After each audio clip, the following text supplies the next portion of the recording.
예배로의 부름으로 2017년 7월 30일 예배 하나님께 드리도록 하겠습니다.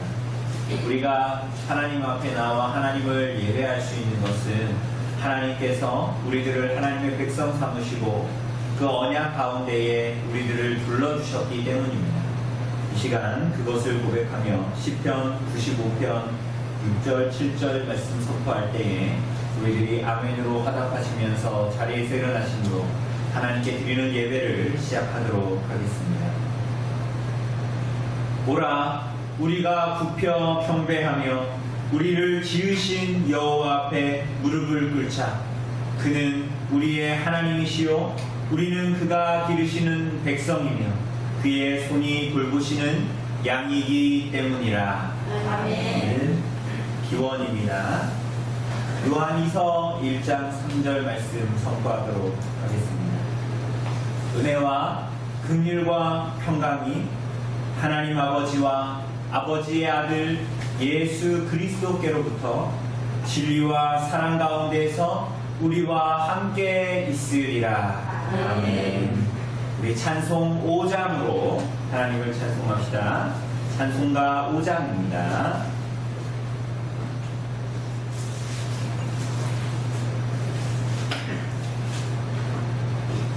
찬송가 5장으로 하나님을 찬송합시다.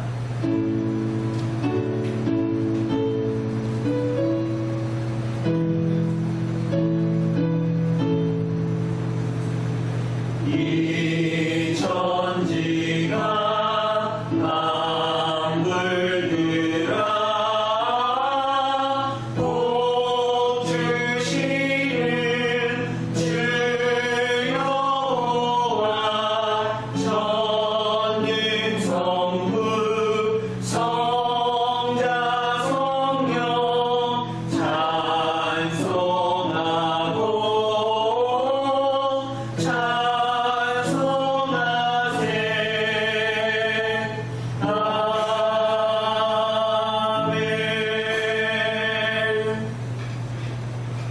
사도신경은 우리들의 신앙의 고백을 요약해 놓은 것입니다. 이 시간 우리들의 신앙을 함께 고백하도록 합니다. 우리가 무엇을 믿습니까?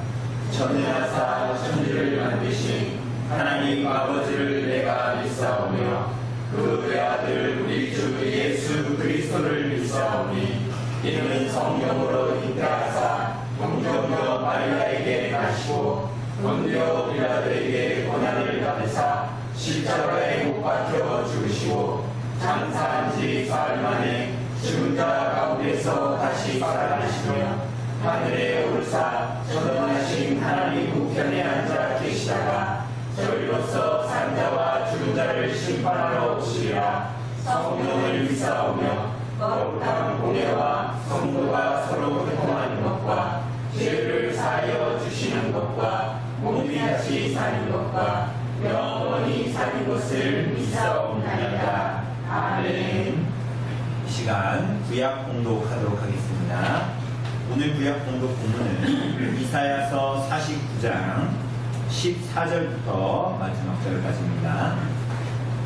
이사야서 49장 14절부터 마지막 절까지 제가 가진 성경으로 구약 성경 1029쪽에 있는 이사야서 49장 14절부터 마지막 절까지 제가 분석해 드리도록 하겠습니다. 오직 시온이 이르기를 여호와께서 나를 버리시며 주께서 나를 잊으셨다 하였거니와 여인이 어찌 그 젖먹는 자식을 잊겠으며 자기 태에서 난 아들을 긍휼히 여기지 않겠느냐. 그들은 혹시 잊을지라도 나는 너를 잊지 아니할 것이라. 내가 너를 내 손바닥에 새겼고 너의 성벽이 항상 내 앞에 있나니 내 자녀들은 빨리 걸으며 너를 헐며 너를 황폐하게 하던 자들은 너를 떠나가리라. 내 눈을 들어 사방을 보라. 그들이 다 모여 내게로 오느니라. 나 여호와가 이르노라. 내가 나의 삶으로 맹세하노니 내가 반드시 그 모든 무리를 장식처럼 몸에 차며 그것을 끼기를 신부처럼 할 것이라. 이는 내 황폐하고 적막한 곳들과 내 파멸을 당하였던 땅이 이제는 주민이 많아 좁게 될 것이며 너를 삼켰던 자들이 멀리 떠날 것이니라. 자식을 잃었을 때에 낳은 자녀가 후일에 내 귀에 말하기를 이곳이 내게 좁으니 넓혀서 내가 거주하게 하라 하리니 그때에 내가 내 마음에 이르기를 누가 나를 위하여 아들을 낳았는고 나는 자녀를 잃고 외로워졌으며 사로잡혀 유리하였거늘 이들을 누가 양육하였는고 나는 홀로 남았거늘 이들은 어디서 생겼는고 하리라. 주 여호와가 이같이 이르노라. 내가 문나라를 향하여 나의 손을 들고 민족들을 향하여 나의 기치를 세울 것이라.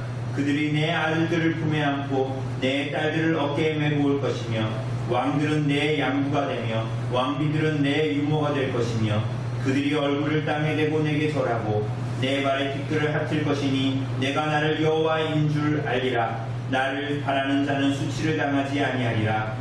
용사가 빼앗은 것을 어떻게 도로 빼앗으며 승리자에게 사로잡힌 자를 어떻게 건져낼 수 있으랴. 여호와가 이같이 말하노라. 용사의 포로도 빼앗을 것이요 두려운 자의 빼앗은 것도 건져낼 것이니 이는 내가 너를 대적하는 자를 대적하고 내 자녀를 내가 구원할 것임이라. 내가 너를 억압하는 자들에게 자기의 살을 먹게 하며 새 술에 취함같이 자기의 피에 취하게 하리니 모든 육체가 나 여호와는 내 구원자요 내 구속자요 야곱의 전능자인 줄 알리라. 아멘. 자리에 앉아주시고요. 찬송가 28장 찬송가 28장으로 우리 하나님을 찬송합시다. 찬송가 28장입니다.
십계명 선포하도록 하겠습니다. 성경 표지 뒤에 있는 십계명 참조해 주시기를 바랍니다. 예, 큰 글씨는 제가 읽고 작은 글씨는 성도님들이 읽으시면 되겠습니다.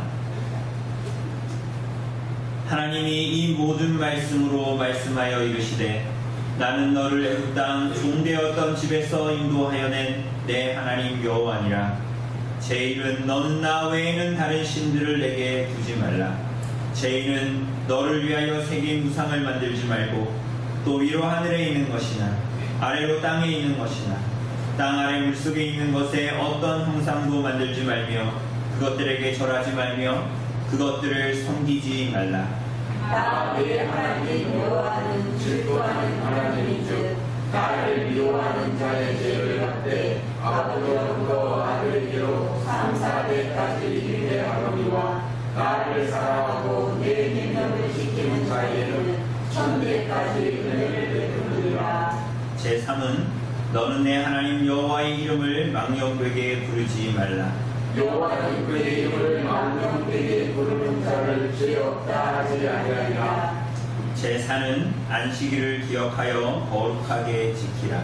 엿새 동안은 힘써 내 모든 일을 행할 것이나 일곱째 날은 내 하나님 여호와의 안식일인즉 너나 내 아들이나 내 딸이나 내 남전이나 내 여종이나 내 가축이나 내 문안에 머무는 개이라도 아무 일도 하지 말라. 이는 엿새 동안에 나 여호와가 하늘과 땅과 바다와 그 가운데 모든 것을 만들고 일곱째 날에 쉬었으니라. 그러므로 나 여호와가 안식일을 복되게 하여 그날을 거룩하게 하였느니라. 제후는 내 부모를 공경하라. 그리하면 내 하나님 여호와가 내 주 땅에서 내 생명이 길리라. 제6은 살인하지 말라. 제7은 간음하지 말라. 제8은 도둑질하지 말라. 제9는 내 이웃에 대하여 거짓 증거하지 말라. 제10은 내 이웃의 집을 탐내지 말라. 내 이웃의 아내나 내 남편이나 내 여종이나 내 소나 내 나이나 물은 내 이웃의 소유를 탐내지 말라. 아멘. 이 시간 죄 고백의 시간을 갖도록 하겠습니다. 우리가 함께 공독한 이 십계명은 서문에서도 나와 있는 것처럼 애굽 땅 종되었던 집에서 하나님께서 이스라엘 백성들을 인도하여 내시고, 이것을 다른 말로 이야기하면 죄 가운데 살던 죄의 종되었던 우리들을 그리스도로 말미암아 하나님께서 우리들을 구원하여 내시고 신약과 교회의 모든 백성들에게 은혜를 받은 자들에게 그 은혜 가운데 하나님의 말씀을 따라 순종하며 살 것을 하나님께서 말씀하시는 것입니다. 그것이 오늘 우리가 함께 공독한 이 십계명입니다. 그러므로 이 땅을 살아가는 모든 하나님의 백성들은 이 하나님의 뜻에 순종하여 살도록 하나님께서 우리들을 부르고 계신 것입니다. 오늘 이 계명에 비추어 우리들의 지난 일주일간의 삶을 하나님 앞에 고백하며 나아갑시다. 우리들의 존재의 부패를 하나님 앞에 고백할 뿐만이 아니라 하나님께 은혜와 긍휼을 구하고, 정말 우리들의 죄를 고백함과 동시에 하나님을 사랑하고 우리들의 이웃을 참으로 살아갈 수 있는 은혜를 하나님 앞에 살아갈 수 있는 인생이 되어지고, 이 시간 죄의 고백의 시간이 되겠습니다.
악인은 그의 길을, 불의한 자는 그의 생각을 버리고 여호와께로 돌아오라. 그리하면 그가 긍휼히 여기시리라. 우리 하나님께로 돌아오라. 그가 너그럽게 용서하시리라. 아멘. 이 시간 우리 감사의 찬송 하나님께 드리도록 하겠습니다. 찬송, 우리 시편 찬송 46편 1절에서 10절입니다.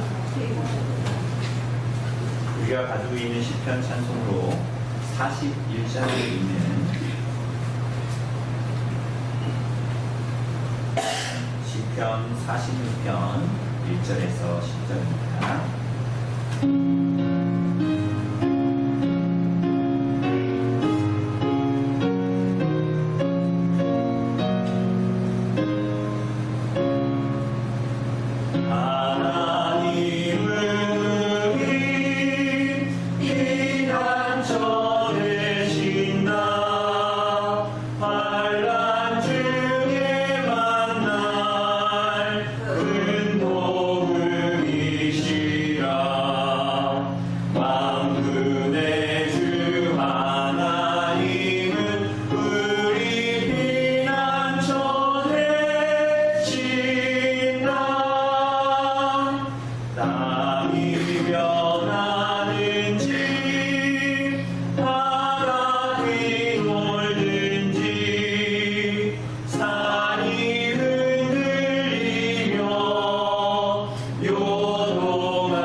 삼위일체 하나님께 영광을 드리시며 우리들의 삶 또한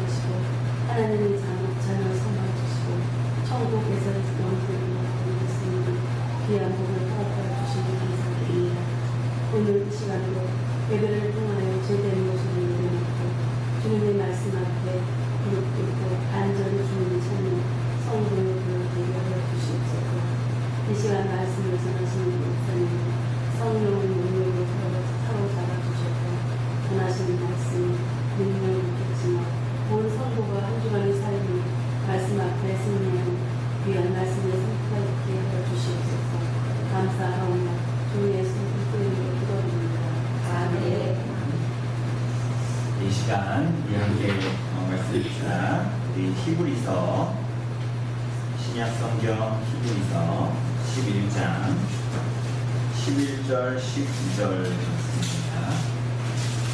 신약 성경 365쪽에 있는 히브리서 11장 11절부터 12절까지의 말씀입니다.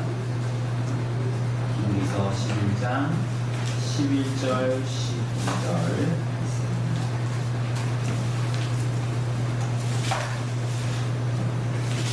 제가 읽어드리도록 하겠습니다. 히브리서 11장 11절 12절 말씀입니다. 믿음으로 사라 자신도 나이가 많아 단산하였으나 잉태할 수 있는 힘을 얻었으니 이는 약속하신 이를 미쁘신 줄 알았습니다. 이러므로 죽은 자와 같은 한 사람으로 말미암아 하늘의 허다한 별과 또 해변의 무수한 모래와 같이 많은 후손이 생육하였느니라. 아멘. 오늘 사랑하는 여러분, 이번 주에 우리가 지난주에 이어서 히브리서 11장에 나타난 믿음의 선진들, 특별히 우리 믿음의 조상이라고 불려지는 아브라함의 믿음에 대해서 우리가 오늘 이어서 좀 살펴보려고 합니다. 특별히 오늘 본문은 아브라함과 함께 하나님의 약속을 받은 이 사라, 그죠? 아브라함의 아내 사라의 믿음에 대해서 이야기하고 있죠. 그래서 오늘 이 본문의 시작을 볼 때에도 11절에 보면 뭐라고 시작하고 있습니까? 믿음으로 사라 자신도 뭐 이렇게 이야기하고 있습니다. 그래서 우리가 오늘 이 본문에 나타나는 아브라함과 이 사라의 믿음을 좀 보기 위해서는 창세기의 이야기, 창세기에 나타난 아브라함과 이 사라의 삶 가운데 그들이 어떻게 믿음으로 살았는가, 혹은 그들이 정말 믿음으로 살았는가, 히브리서가 거짓말하고 있는 건 아닌가, 구약의 이야기를 너무 미화시키는 건 아닙니다. 그런 내용들에 대해서 우리가 좀 노력합니다. 우리가 알다시피 원래 이 아브라함의 이름은 원래 아브라함이 아니었죠. 그죠? 원래 아브라함의 이름이 뭡니까? 우리가 아주 미세한 차이라서 잘 알지를 못하지만 지금 우리는 흔히 아브라함 이렇게 하지 않습니까? 그런데 원래 아브라함의 원래 이름은 아브람이었습니다. 좀 다릅니다. 이따가 설명하겠지만 우리가 아브라함이라고 하지만 원래 이름은 아브람이었습니다. 좀 달라요. 그리고 그 아내의 이름도 우리가 오늘 믿음으로 사라는, 아브라함과 사라가 부부거든요. 그런데 이 사라라고 이야기하고 있지만 이 사라의 원래 이름은 뭡니까? 사레입니다. 사레. 이름 이상하죠. 사레 들렸다 할 때 무슨 사레 같고 원래 이름은 이 사레였습니다. 아브라함과 이 사레가 우리가 지난주에 본 대로 갈대아 우르라는 자신의 고향을 떠나 하나님의 말씀을 따라 그 고향을 떠납니다. 하나님께서 뭐라고 그러시죠? 너의 본토, 친척, 아비집을 떠나 내가 내게 지시할 땅으로 가라 라고 말씀하시지요. 정말 이들은 떠납니다. 그렇게. 그런데 하나님께서 이들에게 특별히 약속하신 것이 있었습니다. 창세기 12장 7절에 하나님께서 아브라함에게 이렇게 말씀하셨어요. 여호와께서 아브라함에게 나타나 이르시되 내가 이 땅을 내 자손에게 주리라 하신지라. 뭘 주신다고요? 사실은 두 개를 주신다고 얘기했습니다. 뭡니까? 땅, 그리고 또 뭡니까? 자손, 자녀. 그런데 오늘 12장 7절에서 이 땅을 내 자손에게 주리라 라고 하십니다. 땅을 자손에게 주신다 라고 하나님께서 말씀하셨지만, 만약에 저에게 하나님이 나타나셔서 성령아 내가 너에게 저 땅을 너에게 주겠다, 네 자손에게 주겠다 하면 믿음직스러워요. 왜냐하면 저에게는 정말 애가 셋이나 있잖아요. 나단이, 이엘이, 이언이가 다 있잖아요. 그러니 하나님께서 그렇게 말씀하시면 저기 있는 땅을 우리 나단이, 이엘이, 이언이 셋 중에 누구에게 주거나 나눠서 주시겠다는 얘기구나 하고 받을 수 있잖아요. 그런데 이 땅을 네 자손에게 주겠다 하나님께서 아브라함에게 말씀을 하시는데 정작 아브라함에게는 자식이 있습니까? 없습니까? 없습니다. 이팔 청춘 신혼인 부부에게 땅을 네 자손에게 주겠다 하면 우리가 생각할 수 있죠. 아, 내가 아직 젊으니까 이제 아이를 낳아서 그 땅을 주시겠구나 내 자식한테 라고 생각할 수 있지만 사실은 이 약속을 받은 아브라함의 나이는 75세였습니다. 75세인 아브라함.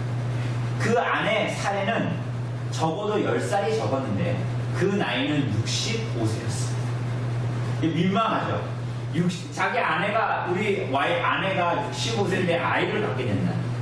65세까지 여자가 아이를 못 갖고 남자가 75세까지 아이를 못 가졌으면 흔히 우리는 아이를 또 가질 거라는 소망을 품습니까? 못 품습니까? 65세보다 젊은 우리 집사님도 아이를 또 가질 거라는 생각 안 하잖아요.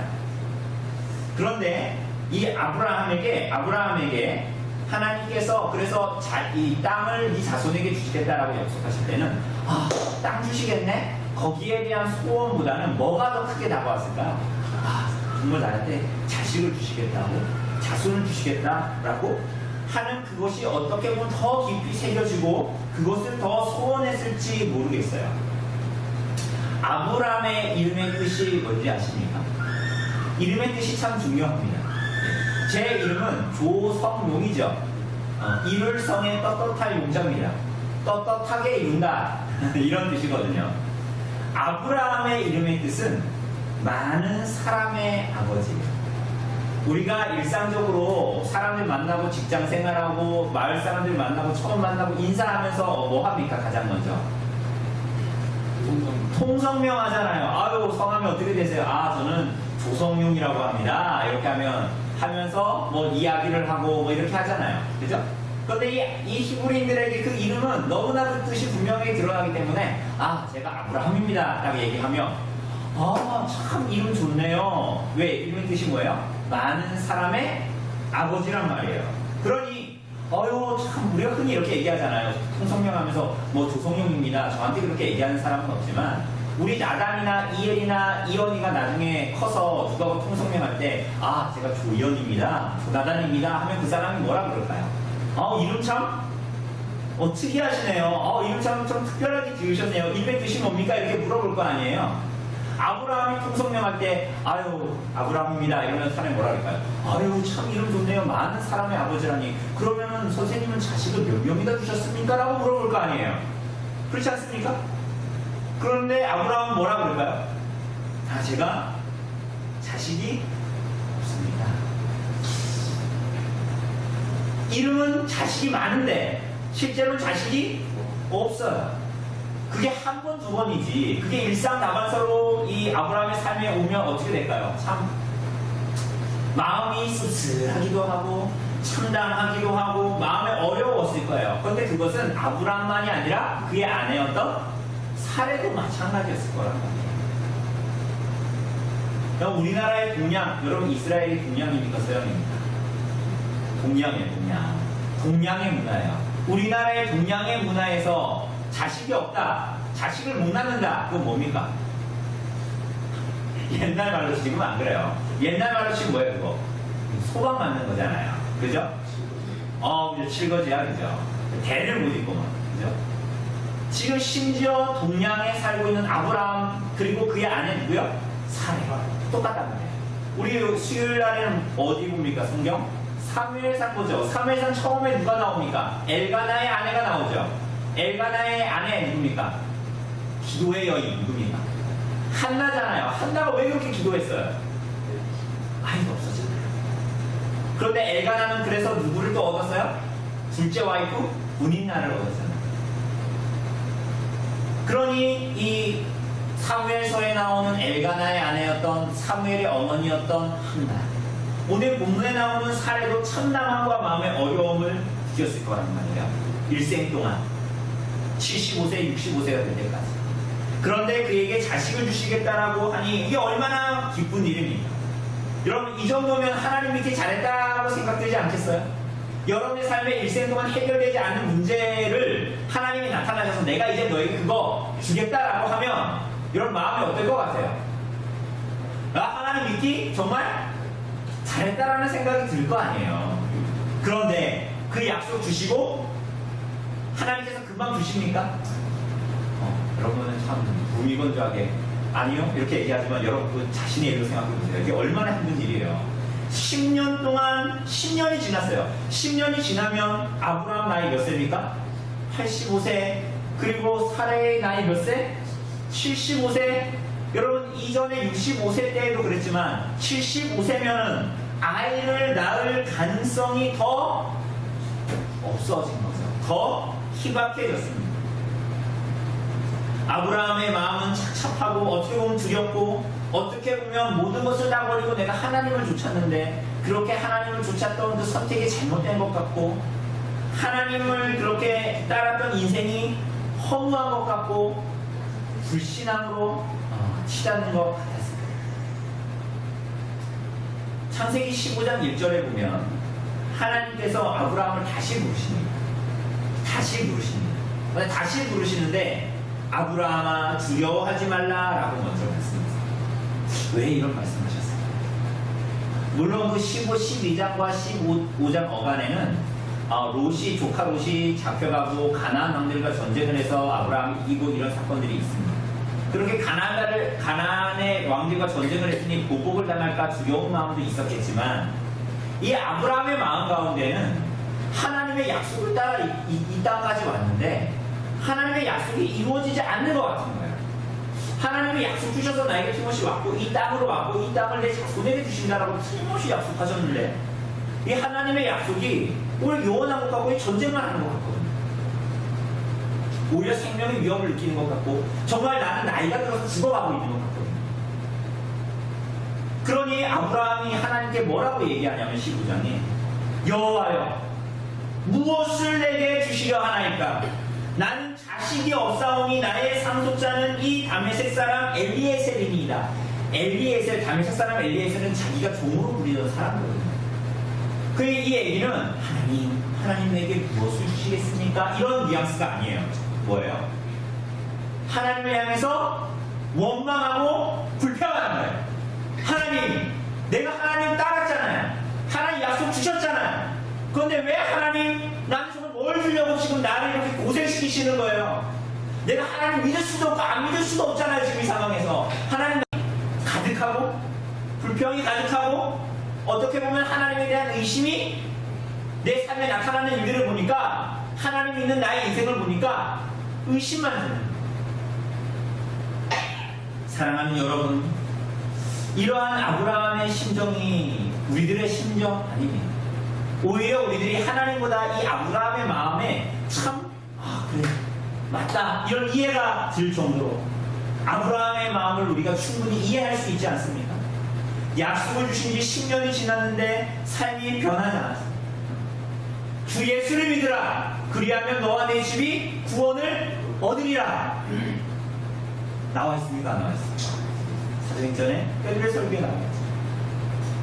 이 약속을 내가 믿고 내가 예수 그리스도를 주로 시인하며 고백했는데 내 아들은 여전히 하나님을 믿지 않고 내 자식들은 여전히 하나님을 믿지 않고 내 주변의 이웃들과 내 친척들은 여전히 하나님을 믿지 않는 것 같다는 거예요. 구원이 요원해 보입니다. 하나님의 약속이 이루어지지 않는 것 같아요. 내 손자들을 믿지 않은. 우리는 언제나 하나님의 말씀과 약속을 보면 당장을 원합니다. 당장 내가 만족하기를 원합니다. 당장 하나님 말씀이 있으면 당장 그 약속이 내 삶에 유익이 되기를 원해. 이걸 다르게 얘기하는 겁니다. 당장 내가 이 세상에서 성공을 하기를 원하고 내가 당장 이 100년도 안 되는 인생 가운데에서 건강과 부유함을 내가 누리기를 원합니다. 당장 그것을 원하지. 마치 오늘 아브라함이 하나님께 약속을 받고 그 아들을 원하는 것과 같아요.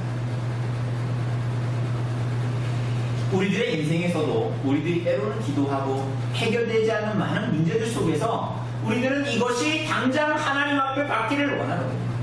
그러나 오늘 우리가 본문을 보면서 알겠지만 하나님의 마지막 목적은, 하나님의 골은 여러분들이 그것을 얻는 것이 아니에요. 사실 여러분들이 건강의 문제로 기도하고, 여러분들이 사업의 문제로 기도하고, 여러분들이 우리들의 삶의 역사의 문제로 기도하고, 내 아들의 구원의 문제, 내 손자의 구원의 문제, 나의 이 구원의 문제에 대해서 그것이 나의 일생 동안 정말 내 어깨에서 내려지지 않는 짐처럼 여겨지는 것들이 있잖아요. 그죠? 그리고 하나님께서 그걸 이루어주신다라고 때로는 성경에서 말씀하고 있는 것 같고, 그런데 내 삶에는 그게 이루어지지 않는 것 같고, 그러나 사랑하는 여러분, 하나님은 그것을 넘어 그것뿐만이 아니라 그것을 넘어서는 하나님의 영광과 영원한 하나님 나라에서의 삶을 여러분과 저에게 주시고자 하는 거예요. 여러분, 이것은 그 문제를, 여러분의 삶의 당면한 문제를 해결하지 않겠다, 혹은 여러분들이 원해서 하나님이 기도했던 문제가 주어졌어요. 응답이 됐어. 그러면 나 이제 이걸로 응답받았네, 야호로 끝나는 것을 원하는 게 아니라고요. 쉽게 얘기하면 우리 이혜리가 아팠잖아요. 그래서 제가, 우리 성도들도 그렇지만 이혜리가 잘 낫고 수술이 잘 되도록 기도했잖아요. 그런데 하나님의 목적은 뭐냐면, 물론 정말 그 기도처럼 아이가 지금 건강하게 살고 있잖아요. 그런데 하나님의 목적은 우리들이 기도해서 이혜리가 건강하게 삶을 사는 것에 머물러 있는 것이 아니란 말이에요. 서로 우리들의 기도의 응답으로 이혜리가 건강하게 이 땅에서의 인생을 산다고 해도 그것 자체를 주고자 했던 것이 아니에요, 하나님은. 그럼 뭐예요? 그것을 통해서 하나님이 살아계시다는 것과 그 기도의 응답을 통해서 여러분들이 그것을 받아 누리는 동시에 더 근본적으로는 뭐를 기대하는 거예요? 여러분들이 하나님을 붙들도록, 하나님이 살아계심을 믿도록, 그래서 하나님의 말씀대로 살아가도록, 그래서 마지막 종적으로는 그 기도의 응답을 주시지 않아도 다니엘의 세 친구들처럼 그리 아니하실지라도 이 기도, 나의 기도에 대한 응답을 노라고 하실지라도 내가 하나님 믿고 따르는 것을 포기하지 않겠습니다로 여러분과 저를 이끌어가기를 원하는 거예요, 하나님께서. 근데 우리 자꾸만 어때요? 왜 안 주세요? 하나님, 땀 왜 안 주세요? 하나님, 왜 이거 병 빨리 안 낫게 하세요? 하나님, 왜 우리 자식들에 대한 이런 문제 해결 안 해주세요? 여기에만 매여 있는 거예요. 그건 하나님 원하시는 게 아닌 거예요.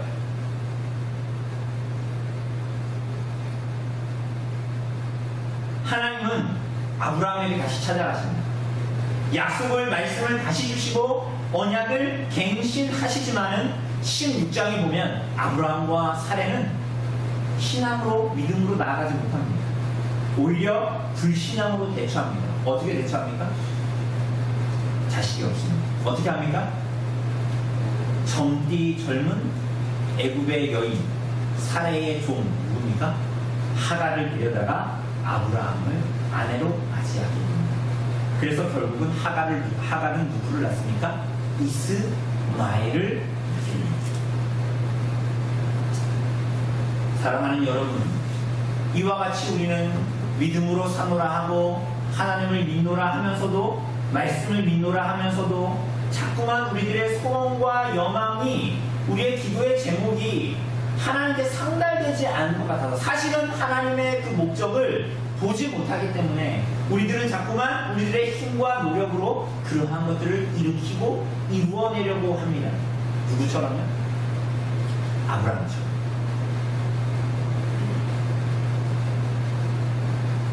그래서 우리들의 삶은 때로는 하나님의 말씀에 근거하지 않고 신앙이 없는 사람의 방법으로, 세상의 방법으로, 아브라함과 사레가 하갈을 취하는 것처럼 그러한 방법으로 우리들의 뭔가를 이루어내보려고 합니다. 세상 사람들은 흔히 이렇게 얘기하죠. 목적이 수단을 정당화한다. 그러니까 뭐냐면 이 목적만 좋으면 그 목적까지 가는 수단은 다 정당하지 않아도, 불법해도 상관이 없다. 그거를 우리 뭐라 그럽니까? 뭐로 가도 설마 가면 된다라고 얘기해요. 세상은 그렇게 얘기합니다. 수단과 방법이 하나님이 기뻐하시지 않는 것이라도 그게 우리가 십계명 오늘도 이거잖아요. 그게 거짓말이건 그게 다른 사람을 기만하는 것이건 그게 다른 사람들을 시기하는 것이건 그게 하나님을 사랑하지 않고 이웃을 사랑하지 않는 방법이든 아무 상관없이 인생의 결핍을 채우려고 합니다. 그리고 그렇게 하면서도 뭐라고 해요? 하나님께 기도의 대가로 받은 것이라고 사람들은 이야기하죠. 그럼 우리 기독교 색채를 강하게 띈 어떤 기업 있지 않습니까? 그런데 얼마 전에도 뉴스에서도 계속 나왔지만 그 기업이 하는 행태, 그 기업을 운영하는 그 행태는 하나님을 사랑하고 이웃을 사랑하는 방법이었습니까? 그렇지 않지요. 그러나 그들은 항상 기독교적인 가치를 내세웁니다. 마치 그와 같아요. 아브라함과 사레가 했던 일이 그것과 같아요. 그렇죠? 하갈을 취합니다.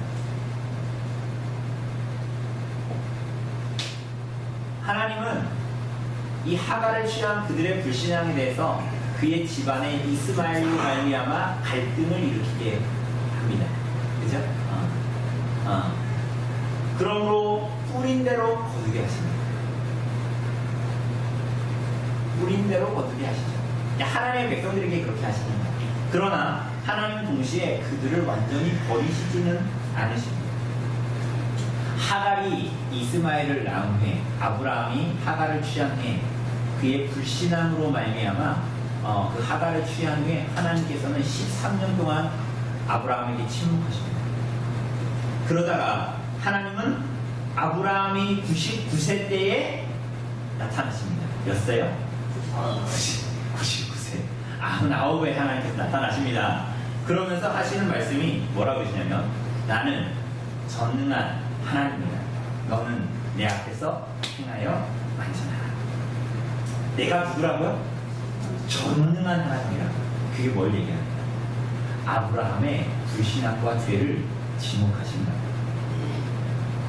이게 무슨 얘기냐면 그가 하나님을 온전히 믿지 않았던 것, 그래서 믿음으로 행치 않았던 것을 자신이 누구인가를 보이시면서 아브라함이 믿지 않았다라는 것을 보여줍니다. 내가 누구라고요? 전능한 하나님이다. 그러면서 너는 내 앞에서 행하여 완전하라. 곧 온전한 순종. 온전한 순종은 어디에서만 나타납니까? 그가 참된 믿음을 가지고 있을 때에만 온전히 순종할 수 있잖아요. 그러므로 그에게 참으로 하나님을 믿을 것을 하나님께서 요구하시고 온전한 순종을 요구하십니다. 그러면서 그의 이름을 바꾸십니다. 아브라함이었던 사람을 뭐라고 바꿔요? 아브라함. 많은 사람의 아버지였던 사람을 뭘로 바꿉니다? 뭘로 바꿉니까? 많은 민족의 아버지. 많은 사람이 더 큽니까? 많은 민족이 더 큽니까? 민족이 더 크죠. 85세 때에는 많은 사람이었는데 99세에는 가능성이 더 없어졌는데 뭐라고 하는 거예요? 많은 민족의 아버지가 될 거라는 거예요. 그리고 사레는 뭐라고 이름을 바꿔요? 사라입니다. 왕비.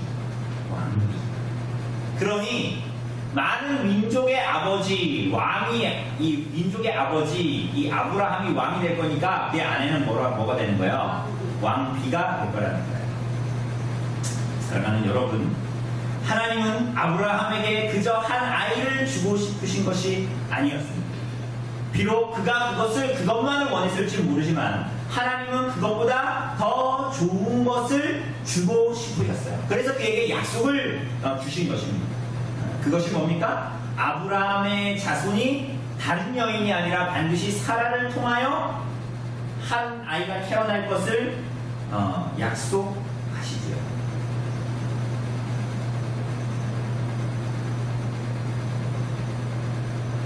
아브라함이 99세니 사라는 몇 살입니까? 89이 아이를 낳는다? 그럼 민망하죠. 89의 여자가 아이를 낳는다.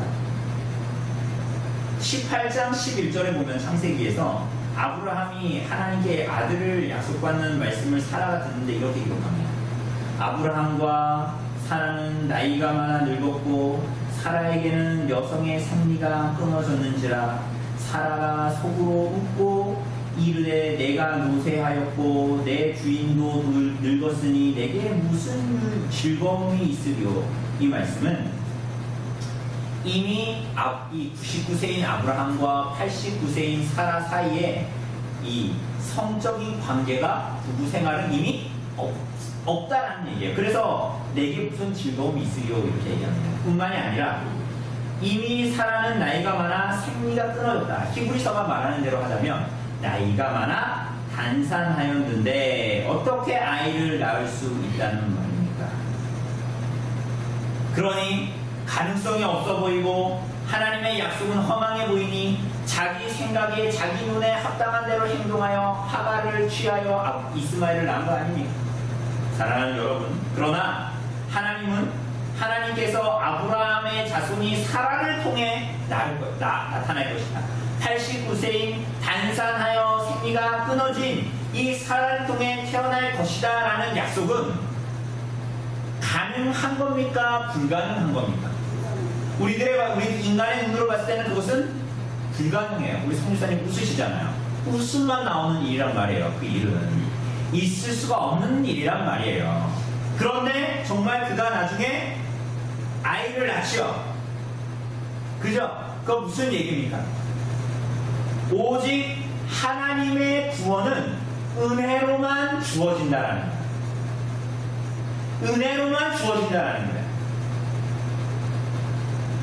늙은 아브라함과 사라에게는 세상적으로 봤을 때는 자식이 주어지는 일은 없습니다.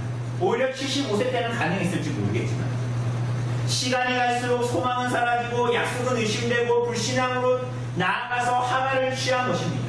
그런데 하나님께서는 정말 그때 99세, 89세인 아브라함과 사라 아무 소망 없고 아무 희망 없고 우리 집사님들이 모인 것처럼 비웃음밖에 안 나오는 웃음밖에 안 나오는 이 상황 가운데에서 하나님께서 아들을 주십니다. 곧 하나님의 약속과 하나님의 말씀이 우리들의 삶과 우리들의 인생에 주어지는 것은 우리들의 어떠함에 달려있지 않다라는 거예요. 여러분의 노력, 여러분의 땀 흘림, 여러분의 성취, 여러분의 의지, 행위에 따라서 하나님의 일이 이루어지는 것이 아니란 말이에요. 여러분, 우리가 그것을 기억하는 거예요. 그것을 근데 붙드는 것이 얼마나 어려운지. 우리 툭하면 자기 자랑하고 싶잖아요. 우리 툭하면 내가 뭐 했다라고 말하고 싶잖아요. 그죠? 그런데 하나님께서는 하나님의 일을 그렇게 하시지 않는단 말이에요. 오직 누구에게만 영광이 돌아가도록, 하나님께만 영광이 돌아가도록 하나님이 일하십니다. 하나님은 75세의 아브라함에게 아이를 주시지 않아요. 85세의 아브라함에게 아이를 주시지 않아요. 내가 무언가를 더 할 수 있고 내 몸에 뭔가 힘이 있고 내가 뭔가 능력이 있다라고 여겨질 때 하나님께서는 그 약속을 지키시지 않는단 말이에요. 왜? 우리들의 죄성과 악함을 알고 그렇게 했을 때 그가 참된 믿음으로 나오지 않을 거라는 걸 알거든요. 우리들의 죄성은 끊임없이 여러분 자신에게 소망과 희망을 주려고 하잖아요. 우리들이 이번에 무언가가 있다고 스스로 자랑하는 것이 죄의 성향, 하나님께 영광을 돌리지 않는 것이 우리들의 죄의 성향이기 때문이죠. 하나님은 이 모든 일을 통해서 오직 하나님께만 영광이 돌아가도록 하십니다. 자연적인 수단들, 우리들의 행위, 우리들의 능력이 기대지 않고 초자연적인 하나님의 은혜에 의해서만 이 일들이 이루어지게 하시지. 사랑하는 여러분,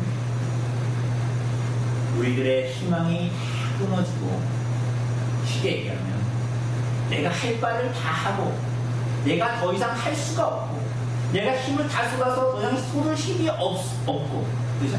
나의 노력이 이제 더 이상 더 할 것이 없고 내가 뭔가에 더 기댈 것이 없고 오직 하나님께만 의지하며 하나님의 손을 묶을 때에 오히려 이때가 하나님께서 일하시는 때인 거예요. 왜? 하나님의 은혜가 무엇인지 하나님의 영광이 무엇인지 그때야 나타나게 되기 때문이에요. 그리고 하나님은 사실은 그것을 넘어서서 일하시는 거예요. 그것을 주시고 싶은 것이 아니에요. 그것을 넘어 하나님의 나라를 주시기를 원하고 하나님 자신을 우리에게 주시기를 원하고 하나님이 누구신지를 알기를 원하는 거예요. 그래서 그들의 그들이 자식을 하나님께서 99세에 주시는데 그 아들의 이름이 뭡니까? 이삭. 우리 토스트 중에 맛있는 토스트 뭡니까? 이삭 토스트 있잖아요. 그런데 이삭이라는 이름의 뜻이 뭡니까? 웃음이죠, 웃음. 왜 웃음입니까? 아브라함이 99세에 그 약속 듣고 웃음. 사라가 그거 하나님께서 너네한테 자식 줄 거다 하니까 그거 천막 밖에서 듣다가 사라가 비웃었거든요. 하나님께서 그들의 불신앙과 비웃음을 무엇으로 바꾸세요? 정말 웃음, 기쁨의 웃음, 기쁨의 눈물로 바꾸시는 거예요. 구원은 하나님께로부터만, 아브라함에게서 오는 것이 아니요, 사라의 어떠함에서 오는 것도 아니요, 여러분의 신실함에서 오는 것도 아니에요. 오직 구원은 하나님께로부터만 말미암습니다. 그래서 아브라함은 믿음의 조상. 그가 믿은 것은, 그에게 아들을 주신 것은 그의 어떠한 때문이 아니었죠. 99세에 아무 소망이 없는 늙은이에게 하나님께서 은혜를 주십니다. 여러분, 가끔 우리가 전에도 얘기했지만 이런 말씀 하시는 분들 있어요. 제가 전도하러 나가면, 전도에서 어르신들하고 이야기하다 보면, 늙어서 교회 나가면 뭐 하나, 그죠? 그러면 거꾸로 얘기해서 젊어서 교회 나가면 뭘 할 수 있습니까? 아니요. 늙어서나 젊어서나 우리는 은혜로 구원을 받을 것입니다. 우리가 하나님을 향해서 뭘 할 수 있는 것이, 무엇을 보탤 수 있는 것이 없어요. 우리 가장 어린 조이 언니부터, 그죠? 가장 연배가 많으신 분까지, 교회 안에 있는 모든 사람들은 우리들의 구원에, 교회에 무언가를 더할 수 있는 사람이 아무도 없어요. 그러니까 여러분과 저는 무익한 사람들이란 말이에요. 무익한 사람. 그런데 우리 자꾸만 어때요? 무언가를 해서 자꾸 뭐 하려고 해요? 체면 차리려고 하죠. 여러분 그렇지 않습니까? 우리 자꾸만 우리 체면 차리려고 해요. 우리 하나님 앞에 체면을 차릴 수 없는 존재임에도 불구하고 자꾸만 하나님 앞에 체면을 차리려고 해서 자꾸 뭐예요? 아니 근데 은혜 받았으니까 열심히 일해야지. 내가 구원을 은혜로 받았으니까 자꾸만 뭘 해가지고 갚아야지. 여러분 갚을 수 있어요? 갚을 수 없는데 우리 자꾸 착각해요. 뭐라고? 야, 내가 이 정도 하면 내가 갚으면 사는 거 아니야, 하나님께. 야, 내가 이 정도 헌금하면서 살면서 내가 이 정도 봉사하면서 살면 내가 좀 하나님 앞에 좀 갚고 사는 거 아니야? 이런 마음이 우리 안에 듭니까, 안 듭니까? 자꾸만 그런 죄된 마음이죠. 그럼 나 이거 가만히 두면 어떻게 돼요? 자기 만족으로 우리를 살아요. 그래서 겉으로 봤을 때는 열심히 일하는 자기 만족을 살기 때문에. 그래서 어떻게 돼요? 자신의 헌신과 봉사를 공로로 삼아서 겉으로 봤을 때는 헌신하는 것 같은데 속은 어때요? 자신의 공로로 충만해요. 그래서 나중에 그렇게 교회 안에서 나이가 들어서 어떻게 됩니까? 장로로 은퇴하는 것이 아니라 뭘 바래요? 월로 장로를 바라지. 그게 명예직이거든요. 교회 직분에 넣는. 목사로 그냥 은퇴하면 되는데 뭐를 원해요? 월로 목사를 원하는 거야. 그냥 안수 집사로 열심히 봉사 다 끝나면 되는데 뭘 원해요? 명예의 집사를 원하는 거예요. 그러면서 항상 그래서 나중에 뭐라 그래요? 야, 니네 젊어서 모르지. 내가 이 교회에 그때 때 말이야. 내가 뭘 했단 말이야. 내가 교회를 이렇게 했어. 이런 마음들이 드는 거죠. 그게 뭐예요? 사실은 하나님을 알지 못하고 정말 그들의 그 땀 흘림과 하나님 앞에서의 헌신을 무의로 만들어 버리는 거예요. 사랑하는 여러분, 구원은 오직 하나님께로부터 그리스도께로부터만 말미암아 오는 것입니다.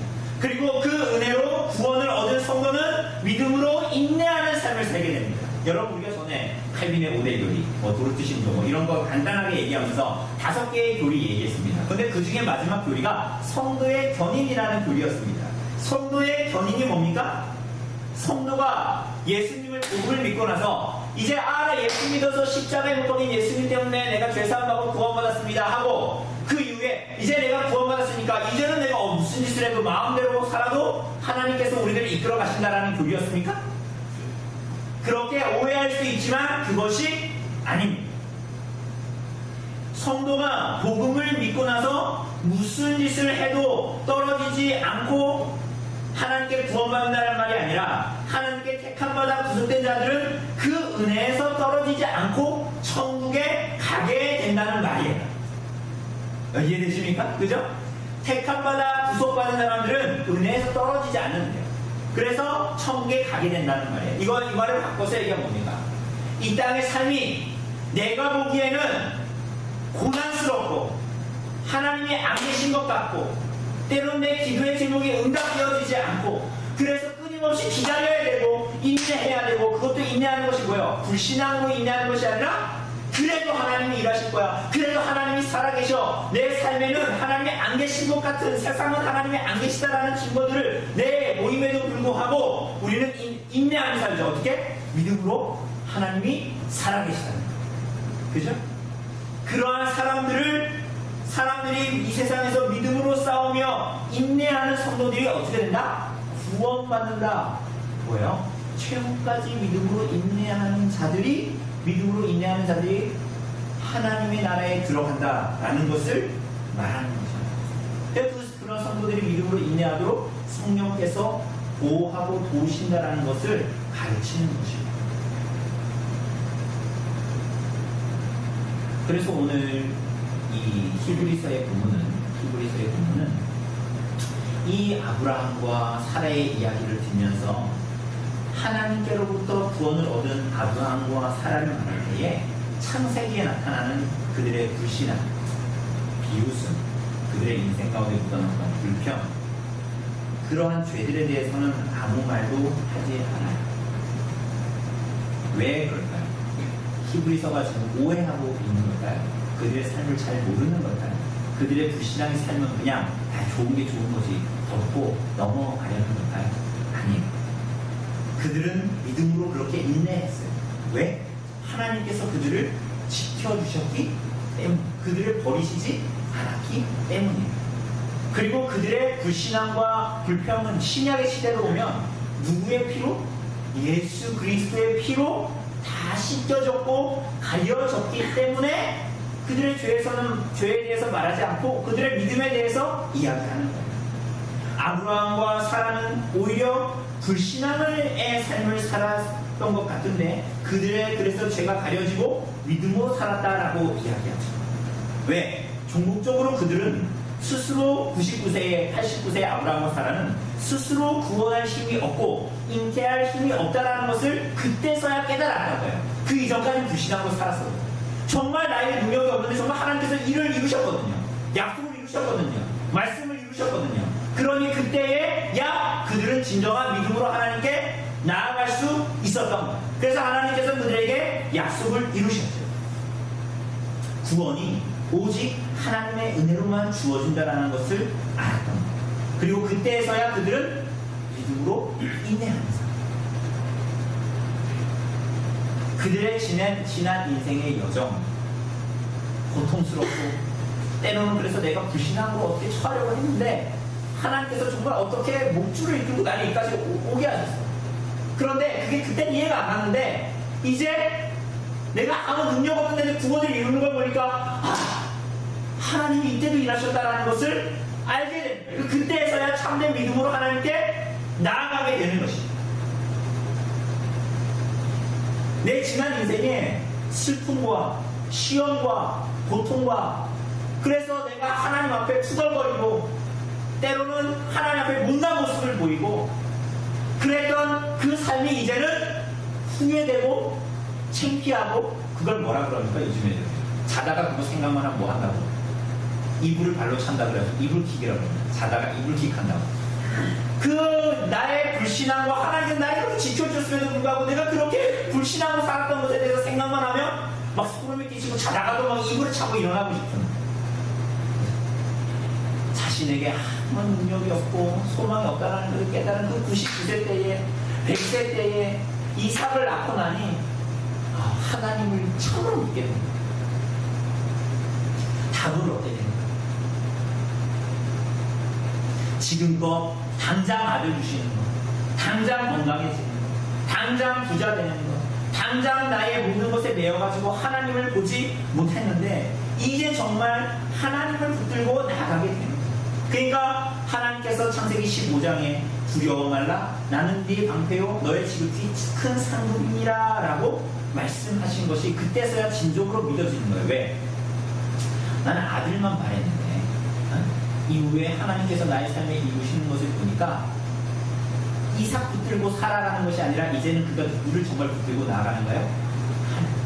그러니까 내가 이전에는 이 문제 때문에 하나님이 안 들으세요. 하나님 미워요. 하나님 안 믿을 거예요. 교회 안 나갈 거예요. 이렇게 살았단 말이에요. 근데 나중에 내가 할 수 없지. 이렇게 했는데 하나님께서 그때서야 그 일을 이루셨어요. 그러니 돌아보니 내가 그때 너무 못났어. 그리고 이제는 야 하나님께서 그래도 일하시는구나. 나를 좀 붙들어 계시는구나. 이제 믿음으로 살아야지.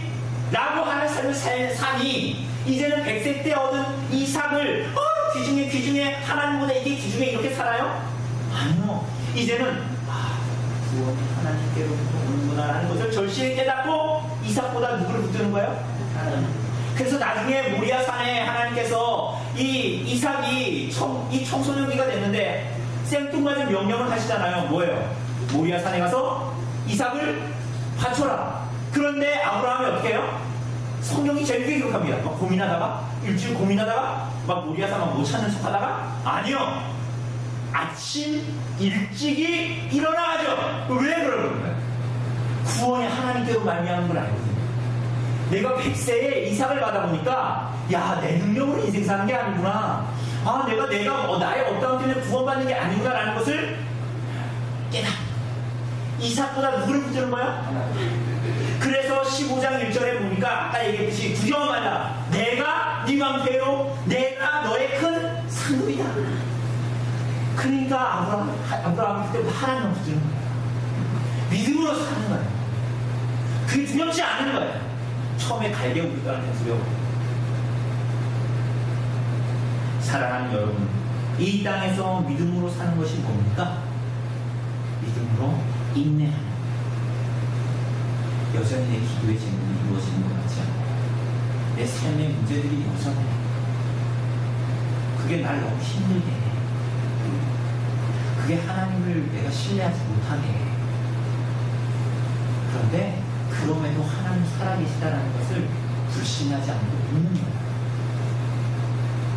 하나님을 믿으면 내 앞에 아스팔트 쫙 알려야 될 것 같은데 내 인생은 돌밭길 가시밭길이거든요. 그런데 인내하며 가는 거예요. 왜? 하나님이 살아계시다는 것을 믿기 때문에.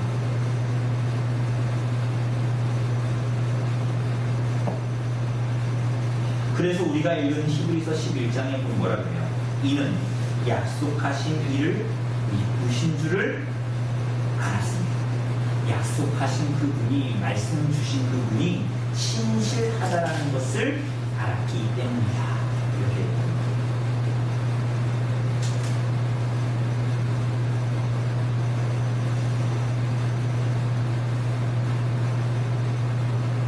사랑하는 여러분, 여러분의 인생에 때로는 눈물과 고난이 고통이 있죠. 그것은 우리들의 불신함 때문에 하가를 취하고 이스마엘을 낳은 것까지도 포함합니다. 우리들의 삶에서 우리들이 맛보는 수많은 고통과 아픔들의 실제는 사실은 우리들의 죄 때문일 때가 굉장히 많아요. 우리들이 때로는 과거에 하나님 말씀대로 살지 않았고 하나님의 말씀에 불순종했고 하나님의 부르심에 제대로 응답하지 못했기 때문에 우리들이 쓴 물과 쓴 나무를 먹을 때가 많다고. 그런데 그것으로 우리는 하나님 기도하잖아요.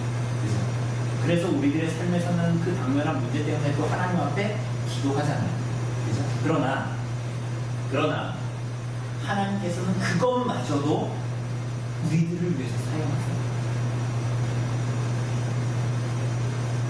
우리 친척들의 문제, 우리 가족의 문제, 내 자식들의 문제, 내 손자의 문제, 모든 문제들을 통해서도 하나님은 버리지 않고 일하십니다. 그래서 오히려 그 일들은 놀라운 하나님의 축복으로 우리에게 다가올 수 있어요. 아브라함과 사라의 집안의 불임은 좋은 일이 아니잖아요.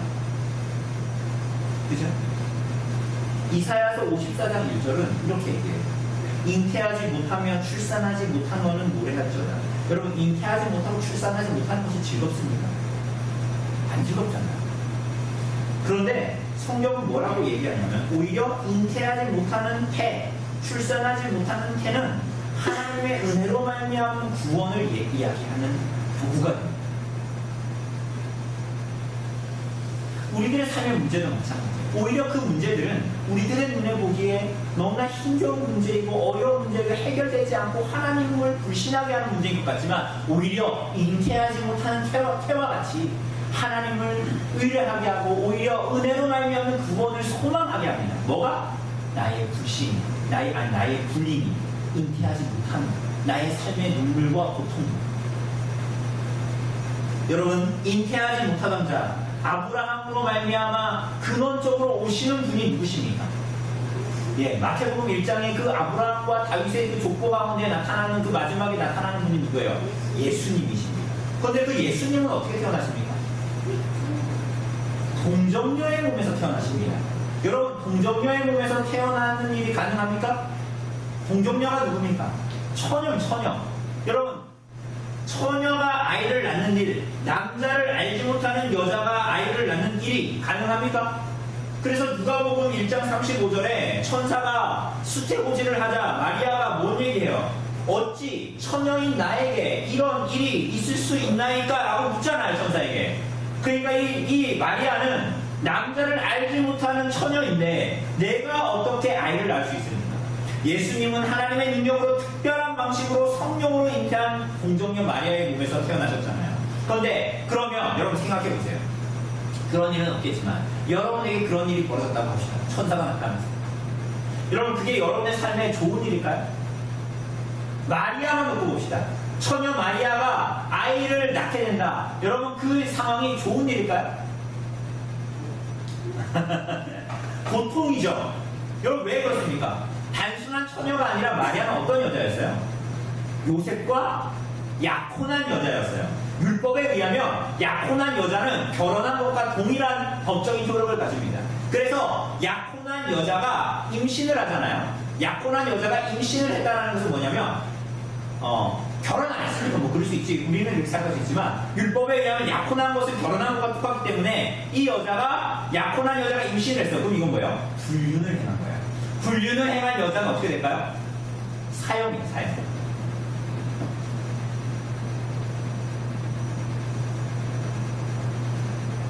그래서 결혼도 안 했는데 마태복음에 보면 남편 요셉, 네 아내 마리아라고 요셉에게 얘기합니다. 이상하죠? 아직 결혼 안 했는데요? 약혼만 했는데요? 그러나 율법에 의하면 그것은 결혼한 거랑 똑같은 거예요. 뿐만이 아닙니다. 그러면 마리아의 남편인 요셉은 어땠을까요? 요셉에게는 그 일이 즐거운 일일까요? 천사가 나타나서 얘기한 그 일? 아니요. 일의 전후를 처음에 요셉은 몰랐잖아요. 그래서 마리아가 자신과 약혼을 했는데 약혼한 내 피앙세가 내 여인이 임신을 했네? 그럼 뭐예요, 사실은? 나를 배반한 거잖아요. 그죠? 그럼 마음에 얼마나 깊은 상처를 입었을까? 근데 요셉이 어떻게 해요? 요셉은 의로운 자라 마리아가 심한 처벌과 수치를 당하지 않도록 조용히 하원하려고 하죠. 약혼을 누리려고 합니다. 마리아와 요셉 모두 다 어때요? 고통스러웠을 거랍니다. 그게 하나님의 약속이 주어져 있어도 아브라함과 사라는 약속이 그 소원대로 원한대로 이루어지지 않고 자기들의 때에 이루어지지 않아 고통스러웠고 마리아와 요셉은 그들의 소원과 원함과는 다른 일이 벌어져서 혼란스럽고 고통스러웠어요. 그러나 이들의 모든 삶을 들어서 하나님께서 그들을 인도하려고 하셨던 장소는 믿음으로 인내하여 하나님의 약속에 소망을 두는 것이었어요. 하나님의 뜻이 이 땅 가운데 이루어지는 일에 대한 소망이었습니다. 그래서 하나님은 그들의 이 땅에서의 소원을 뛰어넘어 하나님 자신이 주시고자 하는 소원을 그들에게 이루려고 하셨던 것입니다. 마리아가 잉태할 것이고 잉태하여 아들을 낳으리니 그 이름을 뭐라고 하라고요? 예수라. 그런데 예수의 이름의 뜻이 뭡니까? 구원. 그러니까 자기 백성을 그 죄에서 구원할 자라는 뜻이거든요.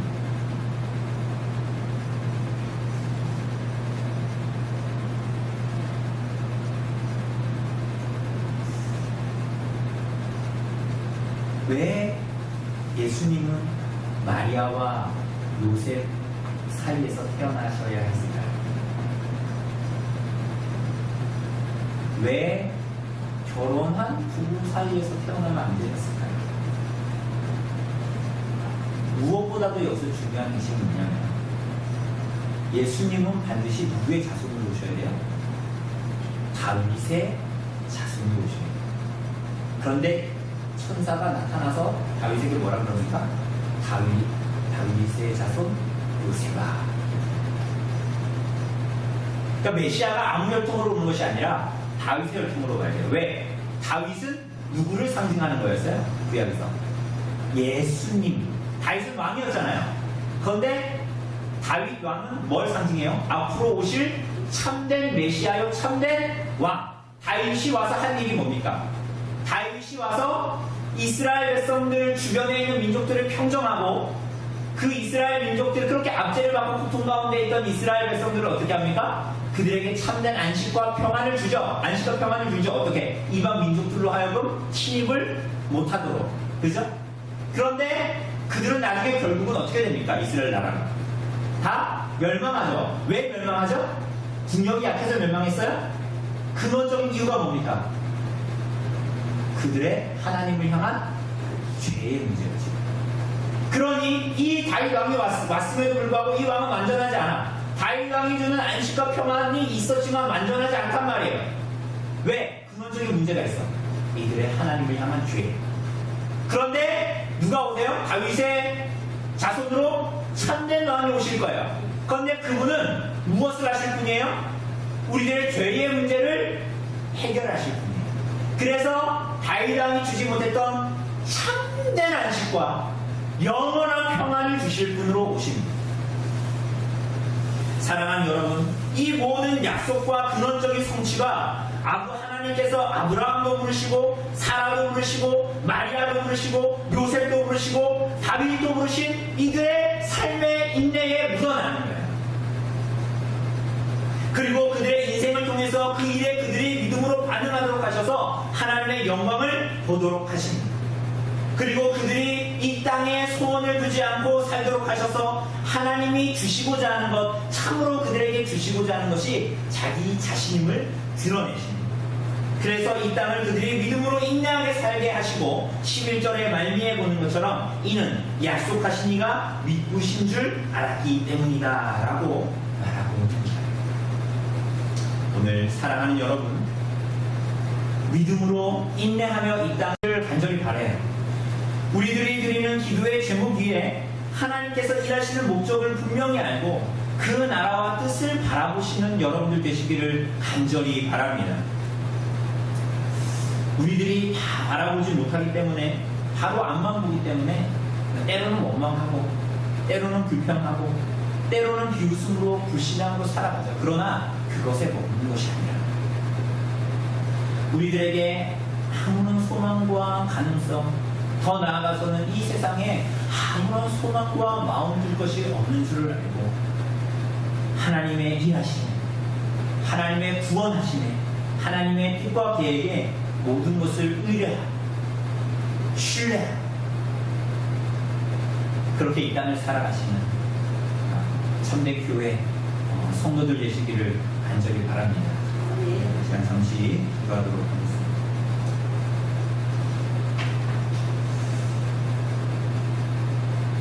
하나님,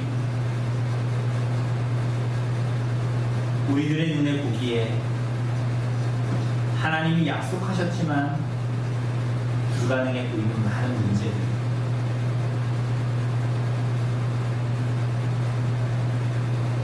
우리들이 그렇게 사랑하는 가족들이 구원받는 문제들, 하나님이 분명히 약속하셨음에도 불구하고 이루어지지 않는 것 같은 문제, 더 나아가서는 우리들의 불신앙과 우리들의 참 잊지 않은 믿음의 행위 때문에, 삶 때문에 벌어진, 그래서 그 결과로, 그 열매로 쓴 열매와 쓴 나무를 먹고 있는 우리들의 삶에, 그래서 우리들의 기도의 제목이 되어버린 일들, 그 모든 것까지도 하나님의 손에 있음을 하나님 우리가 고백하며 나아갑니다. 하나님, 우리들의 이러한 모든 삶의 내용들, 기도의 제목을 우리들로 하여금 그 문제들 때문에 그 문제들에만 함몰되어서 이리 찾고 저리 찾고 마치 아브라함이 하갈을 찾는 것처럼 그렇게 인생을 살아가는 것 아니라 오직 하나님만 의지하고 이 문제들을 통하여서 더욱 하나님을 바라보고 하나님을 붙들고 영원한 하나님의 나라와 오실 예수 그리스도로 말미암아 올 이 하나님의 나라를 바라보라는 줄 알고 우리들이 좀 믿음으로 더욱더 살아갈 수 있도록 믿음으로 주님을 바라볼 수 있도록 하나님이 살아계신 것과 하나님이 신실하시다라는 것을 믿음으로 바라볼 수 있도록 하나님 우리들에게 믿음을 더하여 주시옵소서. 성령으로 말미암아 이 땅의 인생을 하나님 믿음으로 살아갈 수 있고 인내할 수 있는 그러한 믿음을 하나님 우리 성도들에게 허락하여 주시옵소서. 그리하여 이 땅 가운데 짧은 인생을 살아갈 때 참된 성령, 참된 교회로 우리들이 드러나도록 하나님 축복하여 주시옵소서. 모든 말씀 우리 주 예수 그리스도의 이름으로 기도드립니다. 우리 찬송가 212장 우리 찬송하시면서 우리 준비하시는 좀 분께 드리도록 하겠습니다. 찬송가 212장입니다.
하나님, 우리들의 삶이 하나님 앞에 있는 줄을 알고 우리들의 하루하루의 인생이 하나님께로 나아가는 삶인 줄을 알고 하나님, 우리들이 하나님께서 우리에게 주신 것들 가운데에 구별하여 하나님께 드리며 나아가게 하시니 주님 감사를 드립니다. 하나님, 이 땅에 사는 모든 인생 가운데에 하나님으로 말미암아 산다라는 그 믿음의 눈을 우리들이 잃지 않고 그 진실을 잃지 않고 살아갈 수 있도록 도우시고 우리들의 몸과 마음과 힘을 다하여 하나님을 섬기고 하나님을 예배하고 우리들이 가정에 있든 직장에 있든 이웃과의 관계에 있든 하나님의 영광만을 오롯이 드러내고 어떻게 하면 하나님의 영광을 드러낼까, 어떻게 하면 복음으로 사람들을 초대할까를 고민하며 우리들의 인생을 구별하여 하나님께 드리는 귀한 하나님의 백성들 교회될 수 있도록 인도하여 주시옵소서. 우리 성도들의 모든 인생을 주님께서 좀 주관하여 주시고 모든 연약한 부분들을 좀 채워주시고 하나님께서 일하여 주시어서 하나님의 살아계심을 목도하는 귀한 인생 되어질 수 있도록 또한 축복하여 주시옵소서. 모든 말씀 우리 주 예수 그리스도의 이름으로 기도드립니다. 아멘. 자리에서 일어나셔서 찬송가 635장으로 하나님을 찬송합시다. 찬송가 635장입니다.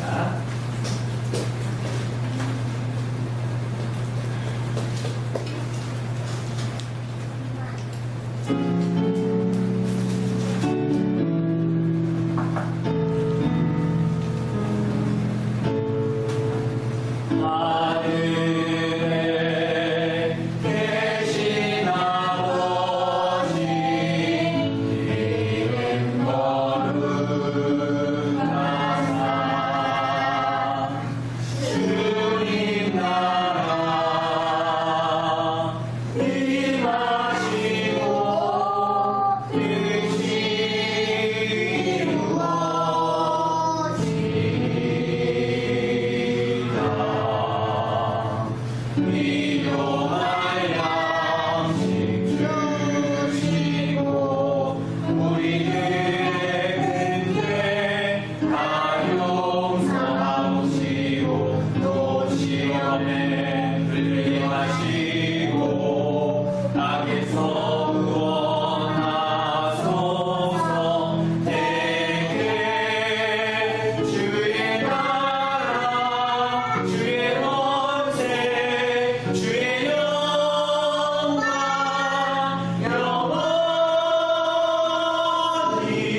여호와는 내게 복을 주시고 너를 지키시기를 원하며 여호와는 그의 얼굴을 내게 비추사 은혜 베푸시기를 원하며 여호와는 그 얼굴을 내게로 향하여 드사 평강 주시기를 원하노라. 아멘.